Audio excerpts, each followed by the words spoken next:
तो ये क्लास 12 की फिजिक्स विषय के अंतर्गत आप सभी लोगों को तीसरा मॉडल पेपर सॉल्व कराया जा रहा था और तीसरे मॉडल पेपर में मैंने 6 नंबर तक के क्वेश्चन को सॉल्व करा दिया था। खंड या में आप सभी को पता है कि 5 नंबर वाले प्रश्न आपसे बोर्ड एग्जाम में पूछे जाते हैं ना। तो 5 नंबर वाले आज प्रश्न आज की इस क्लास में आप लोगों को हम बताने वाले हैं। Question number 7, question number 8, question number 9 और क्वेश्चन नंबर 7 में भी 2 प्रश्न है क्योंकि अथवा में होते हैं ना। तो 2, 2, 4, 2, 6 प्रश्न आप लोगों को लॉन्ग यहाँ पर हम सॉल्व कराने वाले हैं। अच्छे से देखिएगा, कोई भी लॉन्ग क्वेश्चन आपके बोर्ड एग्जाम में पुट हो सकता है। चलिए देखते हैं भाई। तो अगला जो क्वेश्चन है, इस क्वेश्चन में कहा गया है कि तरंगाग्र की पहले परिभाषा बताइए। बहुत इंपॉर्टेंट परिभाषा है। तरंगाग्र किसे कहते हैं? वेव फ्रंट किसे कहते हैं? किसी क्षण किसी माध्यम में खींचा गया वह काल्पनिक पृष्ठ जिस पर स्थित माध्यम के कण समान कला में स्थित हो, उस पृष्ठ को हम सभी लोग कहते हैं तरंगाग्र। किसी क्षण किसी माध्यम में खींचा गया ऐसा काल्पनिक पृष्ठ, ठीक है, जिसमें माध्यम के कण कंपन करने की समान कला में उपस्थित हो, उसे हम सभी लोग तरंगाग्र कहते हैं। सभी को परिभाषा आती होगी, कई बार आपको बताया गया है। साथ ही में यह भी पूछा गया कि हाइगेंस के द्वितीयक तरंगिका के सिद्धांत से तरंगों के अपवर्तन की व्याख्या। सेट नंबर 2 में आप सभी लोगों को मैंने क्वेश्चन बताया था। सेट नंबर 2 में ये आपका था, सेट नंबर 2 में चौथे का गा पार्ट, इसमें भी पूछा गया था तरंगाग्र से क्या अभिप्राय है, क्या समझते हैं, और हाइगेंस की द्वितीयक तरंगिकाओं के सिद्धांत के आधार पर परावर्तन की व्याख्या। ठीक, अब इसमें अपवर्तन की व्याख्या पूछी गई। तो मैं आप सभी को पता है कि लॉन्ग क्वेश्चन जो है, देखिए सारे क्वेश्चन मैं आपको सॉल्व करा चुका हूं, सारे क्वेश्चन की डिटेल की क्लास पड़ी हुई, लेकिन फिर भी मैं आप लोगों को यहाँ पर मॉडल पेपर सॉल्व करा रहा हूं। तो आप लोगों को क्या करता हूं, ट्रिक से शॉर्ट में आप लोगों को डेरिवेशन समझाने की कोशिश करता हूं। अगर अपवर्तन की व्याख्या की बात करें तो अपवर्तन की व्याख्या कैसे की गई थी, अपवर्तन की व्याख्या में हमें क्या समझना था, एकदम सटीक आपको ये क्वेश्चन हम समझाने वाले हैं। अपवर्तन की व्याख्या में हम लोगों ने बनाया था एक अपवर्तक पृष्ठ। अपवर्तक पृष्ठ का नाम था जेड जेड डैश। इसके किसी भी भाग पर पेंट की कलाई नहीं थी, मानते हैं इस बात को? अच्छा, इस पर हम लोगों ने एक समतल तिरछा तरंगाग्र को आपतित किया था। ये आपका समतल तरंगाग्र है और इसका नाम हम लोगों ने इस वेव फ्रंट का नाम दिया था ए बी। अब ऊपर माध्यम में प्रकाश की चाल को V1 मान लेते हैं। भाई जानते हो अपवर्तन की घटना में क्या होता है, आवृत्ति नहीं बदलती, बाकी सब कुछ बदल जाता है। तो अगर कोई तरंग एक माध्यम से दूसरे माध्यम में जा रही है तो उसका वेग तो बदल जाना है। तो इस माध्यम में तो उसका वेग V1 है, ध्यान दीजिएगा।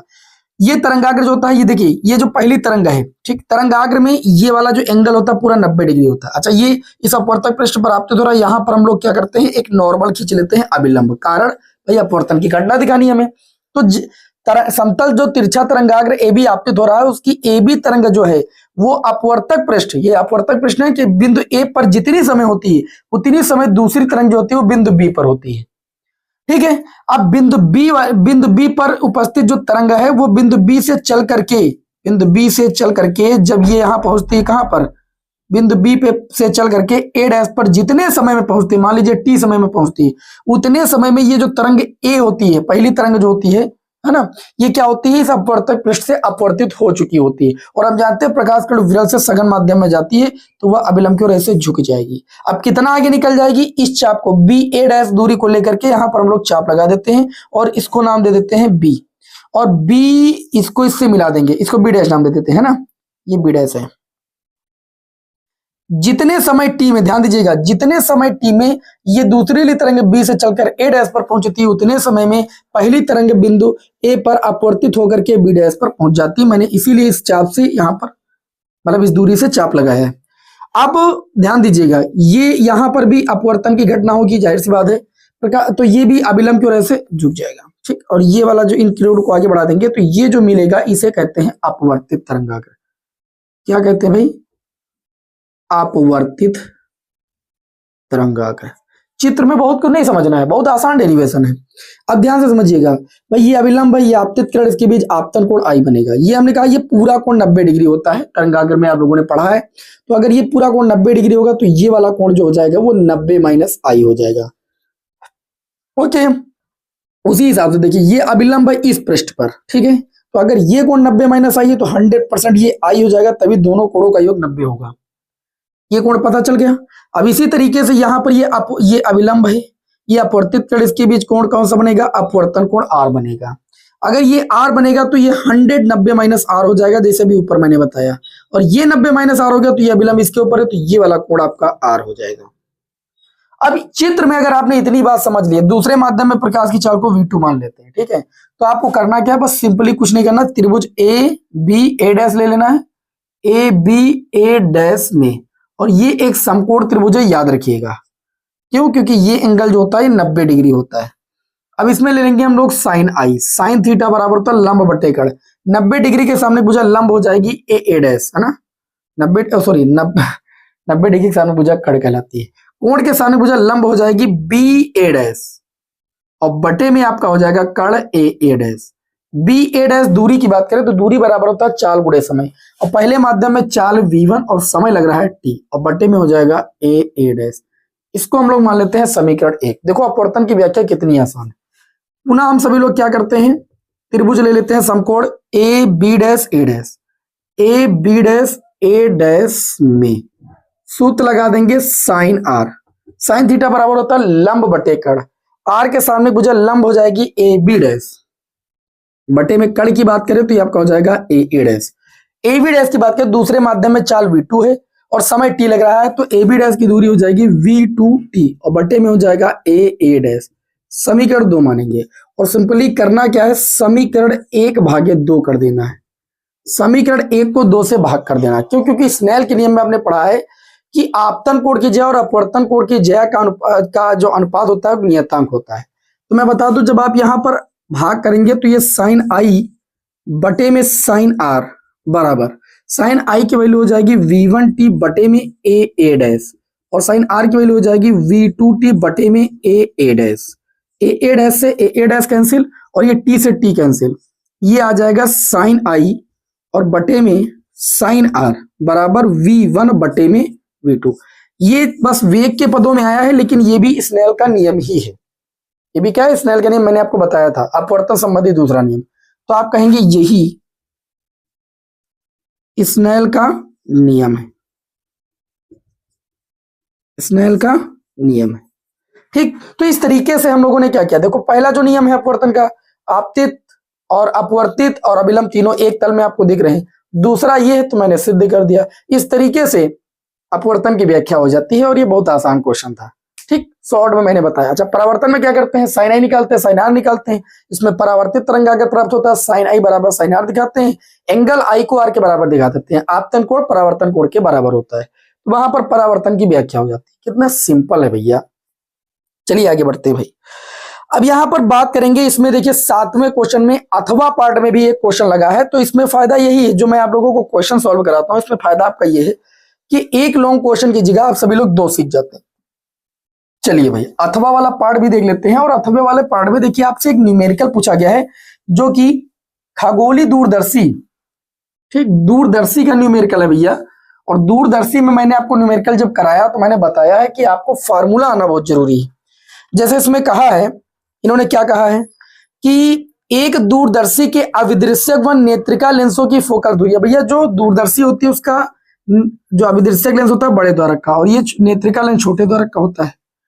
तो अविदृश्यक लेंस की फोकस दूरी को FO से, क्योंकि ऑब्जेक्टिव लेंस बोलते हैं, और नेत्रिका लेंस की फोकस दूरी को FE से लिखते हैं। FO की वैल्यू इन्होंने कहा है कि 40 सेंटीमीटर है, और FE की वैल्यू इन्होंने कहा है 4 सेंटीमीटर है, ऐसा ही बोला है। अभिदृश्यक लेंस के सामने एक वस्तु को रखा जाता है, और चूंकि अभिदृश्यक लेंस के सामने है तो वस्तु की दूरी U0 हो जाएगी, या UO बोल सकते हो, ठीक है। और वो 200 सेंटीमीटर आगे रखी है तो निगेटिव हो जाएगा आपका। अब हम लोग क्या करेंगे, पहले ये चीज डिसाइड करेंगे कि जो 200 सेंटीमीटर दूर आगे वस्तु रखी है उसका प्रतिबिंब ये अभिदृश्यक लेंस बनाता कहां पर है, कितनी दूरी पर। तो हम लोग लिखेंगे 1/f बराबर 1/v माइनस 1/u। लेंस सूत्र पढ़े हो, लेकिन ओ लगाने का मतलब है हम अभिदृश्यक लेंस के लिए बात कर रहे हैं। तो ये हो जाएगा 1/fo की वैल्यू है 40, 1/v0 की वैल्यू पता नहीं है, u0 की वैल्यू है 200, वो भी माइनस का, माइनस सूत्र वाला प्लस हो गया। इसको इधर ले आओ तो ये 1/40 ये आ जाएगा -1/200 बराबर 1/v0।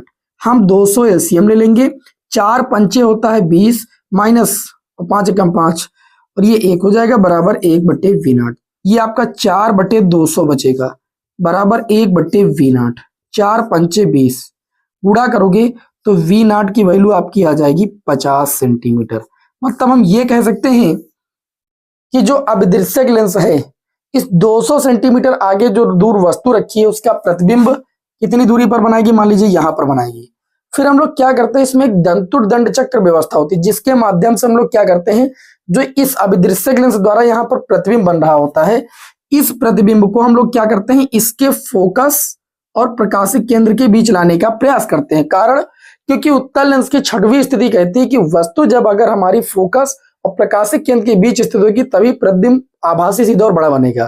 तो अगर हमको आभासी सीधा बड़ा प्रतिबिंब प्राप्त करना होता है तो हम लोग क्या करते हैं, इस लेंस को आगे बढ़ाते हैं और इसके द्वारा जो प्रतिबिंब बनता है उस प्रतिबिंब को क्या करते हैं, इस लेंस के फोकस और प्रकाशिक केंद्र के बीच लाते हैं, क्योंकि इसके द्वारा जो प्रतिबिंब बनता है ये उस लेंस के लिए आभासी वस्तु का कार्य करता है। और फिर क्या करता है, ये ऐसे ऐसे आ जाती है और ऐसे दोनों किरणों को मिलाकर के यहाँ पर प्रतिबिंब बनाते हैं। बात समझ में आई कि नहीं समझ में? तो इस तरीके से देखिए इस प्रश्न में पूछा क्या गया है, इसमें पूछा गया था कि आवर्धन क्षमता बताइए, इसकी कोई कंडीशन तो दी नहीं है कि अंतिम प्रतिबिंब स्पष्ट दृष्टि की न्यूनतम दूरी पर बनता है या अनंत पर बनता है। तो दूरदर्शी की आवर्धन क्षमता होती है आपकी FO अपान में FE।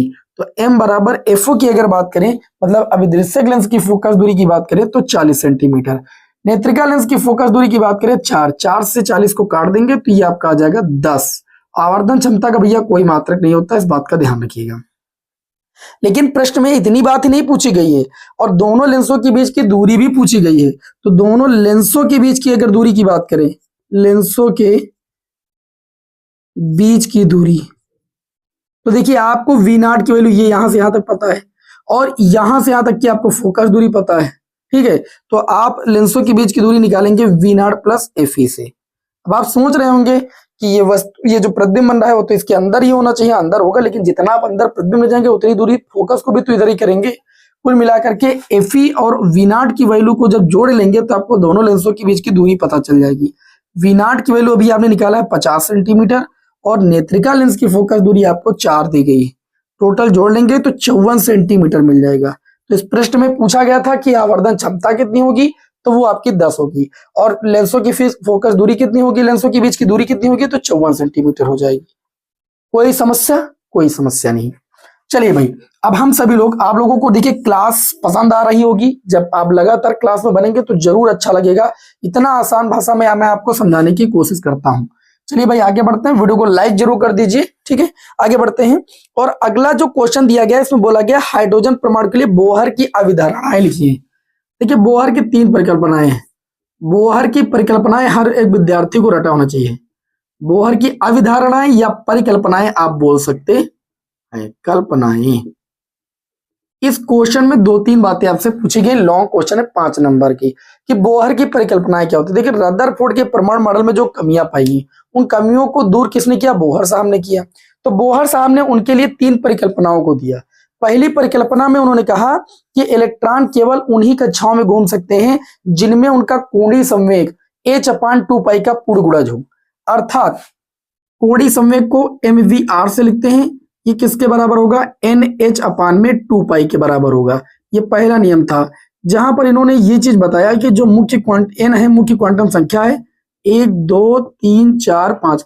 अर्थात उनका कहने का मतलब यह था कि इलेक्ट्रॉन केवल उन्हीं कक्षाओं में घूमेंगे जिनमें उनका कोणीय संवेग h/2π का पूर्ण गुणज होगा, उसी में वो घूम सकते हैं और उन कक्षाओं को हम कहते हैं स्थायी कक्षाएं। क्या कहते हैं, स्थायी कक्षाएं कहते हैं।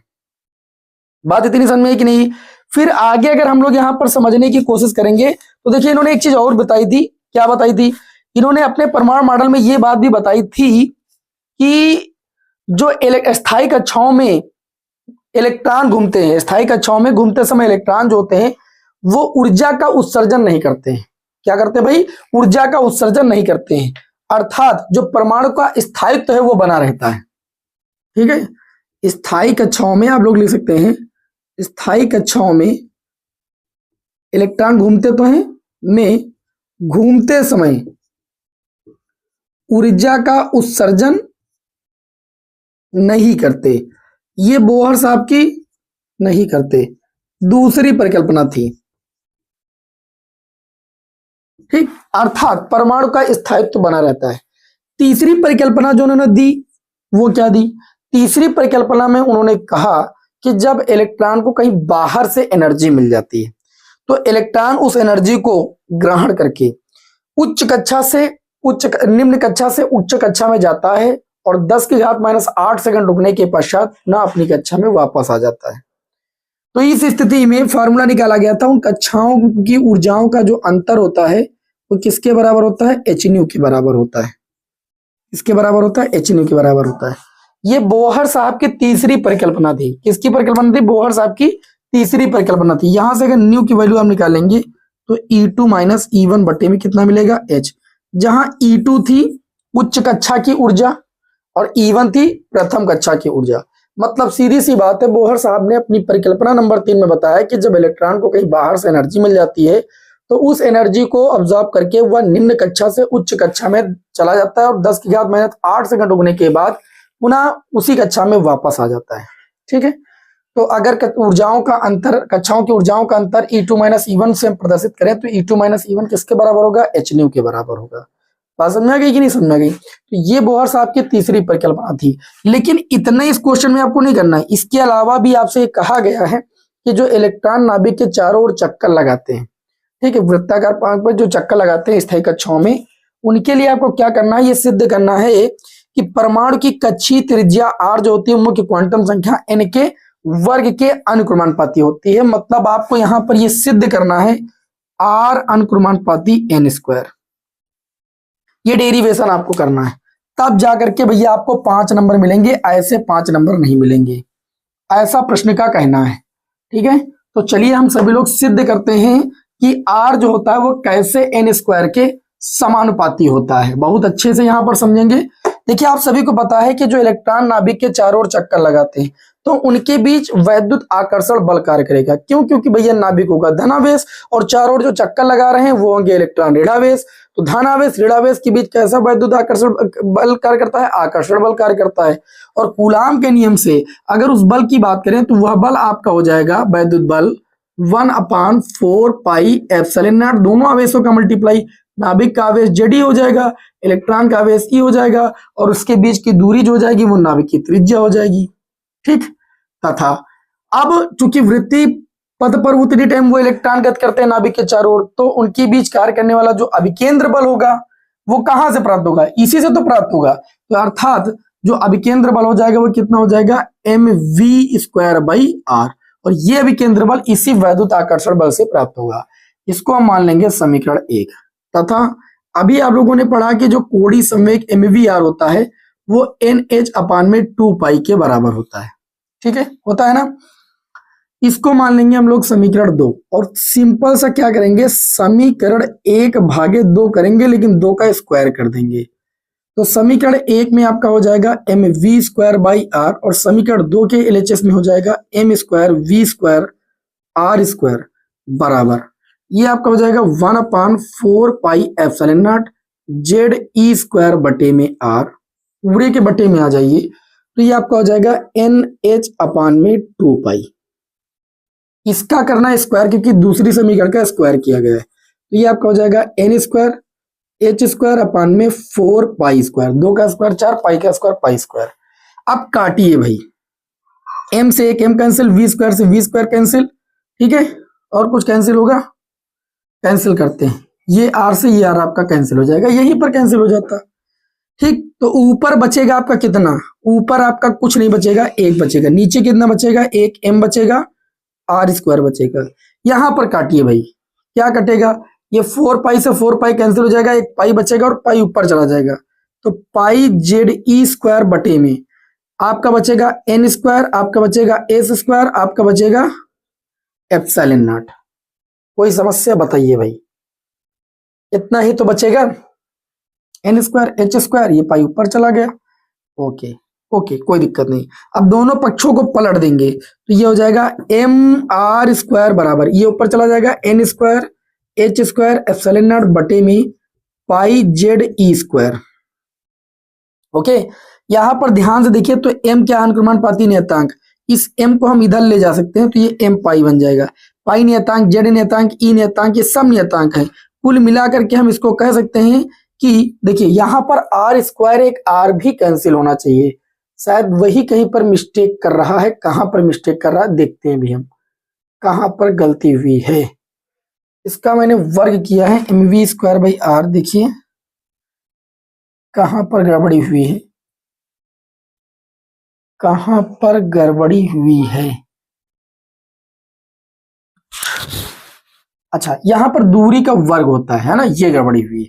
तो दूरी का वर्ग करेंगे तो एक आर बच जाएगा, और जब एक आर बच जाएगा तो एक आर बचेगा कहाँ, एक आर कहाँ बचेगा, तो आप कहेंगे एक आर जो बचेगा वो नीचे बचेगा, ये आर से एक आर कैंसिल हो जाएगा तो यहाँ एक आर बचेगा, अब ऊपर ट्रांसफर कर देंगे तो कुल मिला के आर जो हो जाएगा वो अनुक्रमानुपाती हो जाएगा एन स्क्वायर के।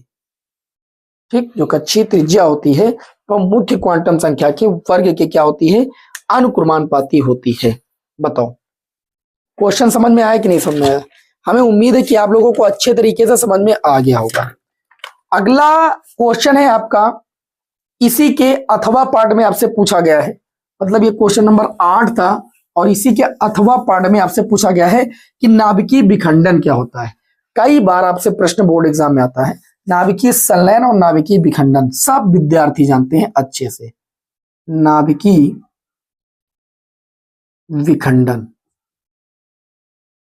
इसे कहते हैं भाई, आपको हम समझाते चलें। विखंडन का मतलब होता है किसी भारी नाभिक का दो हल्के नाभिकों में टूटना, और इस प्रक्रिया को हम लोग कहते हैं नाभिकीय विखंडन। तो नाभिकीय विखंडन में ले सकते हैं किसी भारी नाभिक के दो या दो से अधिक हल्के नाभिकों में टूटने की प्रक्रिया को नाभिकीय विखंडन कहते हैं, और समीकरण भी आप लिख सकते हैं। ठीक है, आप लोगों को मैंने भी पिछली क्लास में ही बताया है, लेकिन इसमें जो प्रश्न पूछा गया उसको ध्यान से आप समझिए। यूरेनियम 235 का एक नाभिक है कि विखंडन में 200 मिलियन इलेक्ट्रॉन वोल्ट ऊर्जा प्राप्त होती है। ठीक है, तो प्रश्न पहले जो प्रश्न में दिया गया उसे लिखेंगे, क्या लिखेंगे, यूरेनियम 235 है ना, के नाभिक के एक नाभिक, हाँ, के एक नाभिक के विखंडन से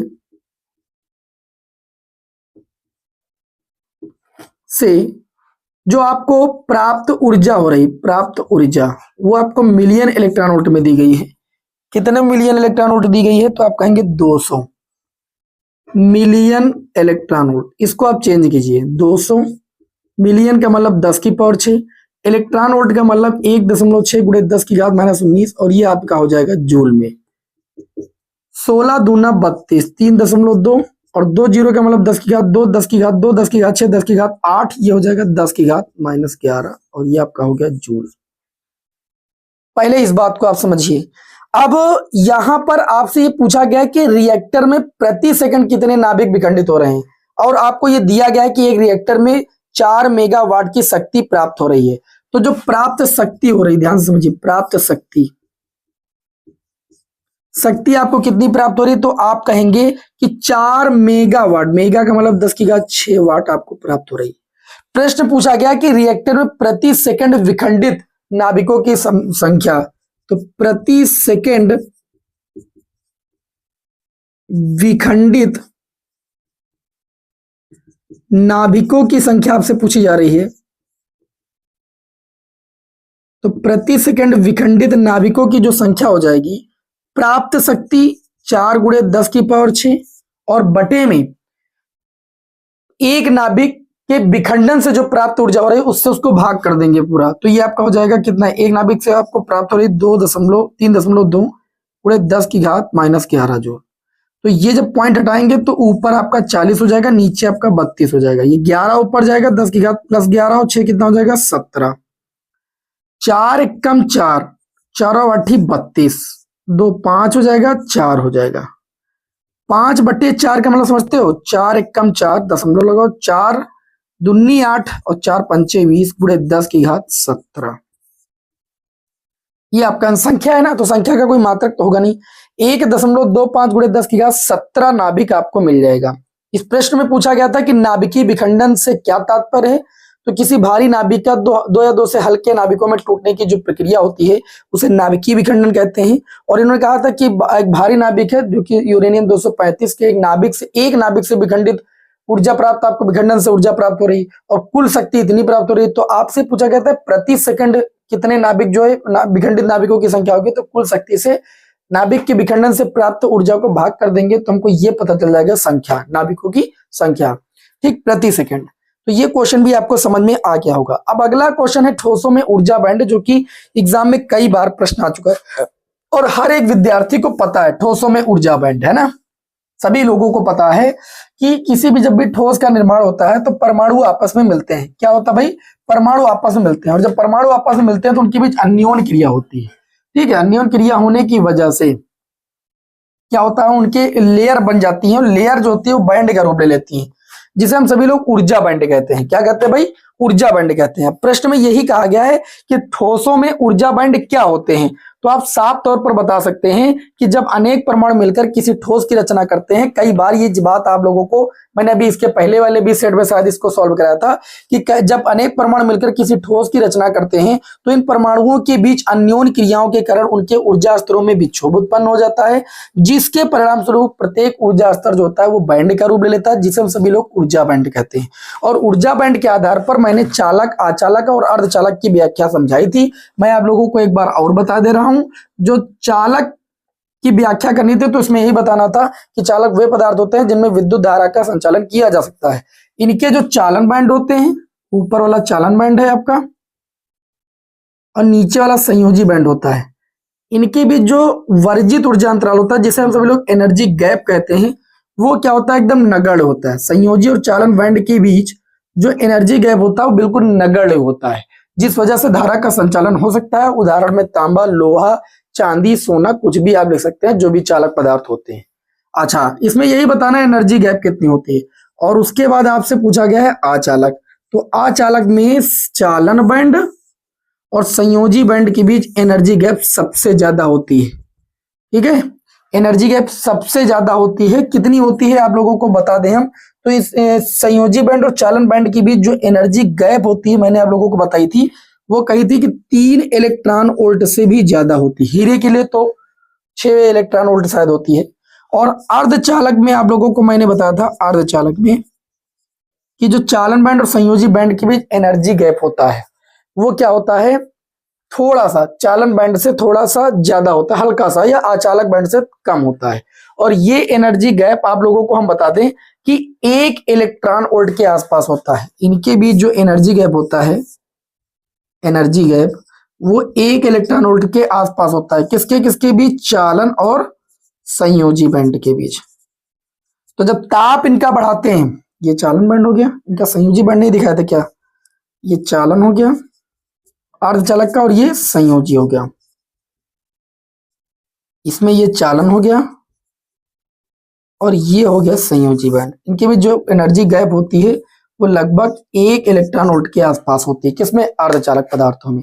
बस यही आप लोगों को इसमें बताना था कि ऊर्जा बैंड क्या होता है। ऊर्जा बैंड के आधार पर चालक, आचालक, अर्धचालक की व्याख्या। क्वेश्चन में एक बात आपसे और पूछेगी, उसको समझ लीजिए कि इन पर ताप के प्रभाव की व्याख्या कीजिए। मैं आपको चीज बता दूं, जो अर्धचालक पदार्थ होते हैं, ताप बढ़ाने पर इनकी जो चालकता होती है वो बढ़ती है। ठीक है, तो ताप पर आप जैसे परम शून्य ताप लेंगे तो परम शून्य ताप पर अर्धचालकों का जो चालन बैंड होता है वो पूर्णतः रिक्त होता है। ठीक है, क्या होता है? पूर्णतः रिक्त होता है। अतः हम ये कह सकते हैं कि परम शून्य ताप पर अर्धचालक एक आचालक की भांति व्यवहार करता है, लेकिन जैसे जैसे उसका हम लोग ताप बढ़ाते जाते हैं वैसे वैसे उसकी चालकता बढ़ती जाती है। ठीक है, क्योंकि वर्जित ऊर्जा अंतराल घटता जाता है और जब घटता जाता है तो चालकता बढ़ जाएगी। जो अर्धचालक होते हैं, अर्धचालक परम शून्य ताप पर आचालक की भांति व्यवहार करते हैं, बात दिमाग बैठा लीजिए। लेकिन जैसे जैसे ताप बढ़ाते हैं तो जो एनर्जी गैप होता है वो घटता जाता है और उनकी चालकता बढ़ती जाती है। इस प्रकार अर्धचालकों की जो चालकता होती है वो ताप बढ़ाने पर बढ़ती है। ये ताप की व्याख्या आपकी हो जाएगी। ओके, अब चलिए हम लोग यहाँ पर देखिए, एक बात और आपसे पूछी गई है। पीएन संधि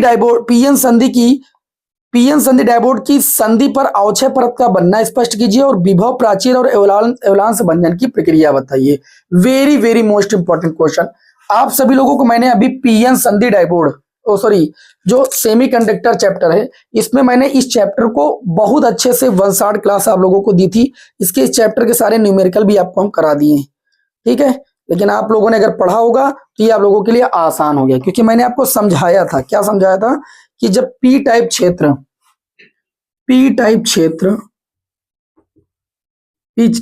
में कोटर होते हैं, ठीक, वो एन टाइप क्रिस्टल से एक विशेष संधि द्वारा मिलते हैं, तो इसे कहते हैं पीएन संधि। लेकिन ये जो पूरी व्यवस्था होती है डाइवोड के तरीके से कार्य करती है, इसलिए पीएन संधि डाइवोड कहते हैं। तो जो पी क्षेत्र के कोटर होते हैं, जैसे जुड़ते हैं पी क्षेत्र के कोटर एन क्षेत्र की ओर, और एन क्षेत्र के में इलेक्ट्रॉनों की अधिकता होती है, तो इलेक्ट्रॉन पी क्षेत्र की ओर आने लगते हैं। अब क्या होता है, इसके पास यहां पर हो जाती है इलेक्ट्रॉनों की अधिकता और यहां पर हो जाती है कोटरों की अधिकता एन क्षेत्र में। तो जैसे ही पी क्षेत्र के कोटर एन क्षेत्र की ओर, एन क्षेत्र के इलेक्ट्रॉन पी क्षेत्र की ओर आते हैं और ये अपने सहयोगी से मिलते हैं, तो वे एक दूसरे का विनाश कर देते हैं, क्योंकि एक दूसरे पर अपोजिट चार्ज होता है। ठीक है, फिर धीरे धीरे क्या होता है, पी क्षेत्र के पास जो है इलेक्ट्रॉनों की अधिकता हो जाती है और एन क्षेत्र के पास कोटरों की अधिकता हो जाती है, जिस वजह से धीरे धीरे यहाँ पर बनने लगती है एक लेयर, जिसे हम सभी लोग कहते हैं अवक्षय परत। क्या कहते हैं, अवक्षय परत। और इसकी कोटि 10⁻⁻6 मीटर कोट की होती है। ठीक, तो इस अवक्षय परत एक ऐसी होती है जिसके अंदर ना तो होल होते हैं और ना तो कोटर होते हैं। तो इनके सिरों पर क्या होता है, देखो इनके सिरों पर एक पोटेंशियल क्रिएट होता है, और जिस पोटेंशियल को हम लोग कहते हैं प्राचीर विभव। क्या कहते हैं, प्राचीर विभव। अब क्वेश्चन में यही बात आपसे पूछी गई है। क्या पूछी गई है कि पीएन संधि डायपोल पर अवक्षय परत का बनना समझाइए। तो बहुत आसान शब्दों में अवक्षय परत का बनना आप लोग बता सकते हैं। इस अवक्षय परत को एक नाम से और जाना जाता है, जो कि बोर्ड एग्जाम में कई बार बोला गया है, इसे हासी स्तर कहते हैं। क्या कहते हैं भैया, हासी स्तर या अवक्षय परत, दोनों एक ही चीज है, ध्यान रखिएगा। तो पीएन संधि डायपोल में, ठीक है, ये जो हासी स्तर या अवक्षय परत होती है, ये पीएन संधि पर बनी दाता और ग्राही आयनों के बीच जो परत बनती है, इसे अवक्षय परत कहते हैं। इसमें इस स्थान में मतलब कोई भी आवेश वाहक नहीं चलनशील रहता है। ठीक है, अब पीएन संधि डायपोल के दोनों ओर जो अवक्षय परत के सिरों के बीच विभवांतर क्रिएट होता है, उसे हम सभी लोग कहते हैं प्राचीर विभव, या इसे संपर्क विभव के नाम से भी जानते हैं। और इसे किस नाम से जानते हैं भैया, संपर्क विभव के नाम से भी जानते हैं। और इसकी वैल्यू 0.1 वोल्ट से 0.5 वोल्ट तक होती है। ये बात भी आपको याद रखना है। अच्छा, इसमें और क्या आपसे पूछा गया है, विभव प्राचीर को हम जो है रोधिका विभव के नाम से भी जानते हैं, संपर्क विभव के नाम से भी जानते हैं। इस बात को ध्यान से समझिएगा, प्राचीर विभव या संपर्क विभव या रोधिका विभव के नाम से भी जानते हैं। इसमें आपसे ये भी पूछा गया है कि अवक्षय परत बनना समझाइए, विभव प्राचीर एवलांस भंजन की प्रक्रिया। जो एवलांस भंजन की प्रक्रिया, इस बात को आप लोग समझ लीजिए। एवलांस भंजन की प्रक्रिया में आप लोगों को पीएन संधि डायपोल को जोड़ना बताया गया था। उत्क्रम अभिनव में हम पी क्षेत्र को बैटरी के किससे जोड़ देते थे, ऋण टर्मिनल से, और एन क्षेत्र को बैटरी के धन टर्मिनल से जब जोड़ देते हैं, उल्टा पी को नेगेटिव टर्मिनल से, एन को पॉजिटिव टर्मिनल से जोड़ देते हैं, तो इस स्थिति में धारा बहुत कम बहती है। क्या होती है भाई, धारा बहुत कम बहती है। और इसका ग्राफ भी मैंने आप लोगों को बनाना बताया है। इसका ग्राफ ऐसे बनता है, धारा बहुत कम बहती है, और फिर जैसे जैसे हम लोग विभवांतर बढ़ाते जाते फिर अचानक से धारा बहुत तेजी के साथ बहती है, जिसको रोकना पॉसिबल नहीं होता है। ठीक है, तो इस स्थिति को या इस दशा को या इस कंडीशन को क्या कहते हैं, एवलांस भंजन कहते हैं। क्या कहते हैं भैया, एवलांस भंजन कहते हैं। तो आप सभी लोग एवलांस भंजन की परिभाषा ऐसे लिख सकते हैं कि यदि उत्क्रम अभिनव में पीएन संधि डायपोल पर लगाए गए उत्क्रम विभव को धीरे धीरे बढ़ाएं, तो उत्क्रम धारा क्या होती है, लगभग पहले तो बदलती रहती है, धीरे धीरे अपवर्तित होती रहती है, परंतु एक निश्चित ऋण विभव देने के बाद उत्क्रम धारा बहुत तेजी के साथ बहती है, जिसे नियंत्रित नहीं किया जा सकता। और यही घटना क्या कहलाती है, एवलांस भंजन की प्रक्रिया कहलाती है। बात समझ में आई कि नहीं समझ में आई? तो ये चीजें आप लोगों को मैंने अभी पिछली क्लास में भी समझाई थी, लेकिन फिर भी आप लोगों को समझ में आ गया होगा। प्राचीर विभव को याद रखिएगा, विभव प्राचीर विभव या संपर्क विभव या रोधिका विभव भी कहते हैं। और हासी स्तर या अवक्षय परत कैसे बनती, मैंने अभी आपको बता दिया है। ठीक है, इसे हासी स्तर भी कहते हैं और अवक्षय परत के नाम से भी जानते हैं। इसकी कोटि 10⁻⁻6 मीटर कोट की होती है। तो इस तरीके से आज ये पूरा मॉडल पेपर आपका समाप्त होता है। कैसे लगी क्लास में कमेंट बॉक्स में जरूर बताइए, और नेक्स्ट क्लास में आपको मिलते हैं हम। जय हिंद, वंदे मातरम।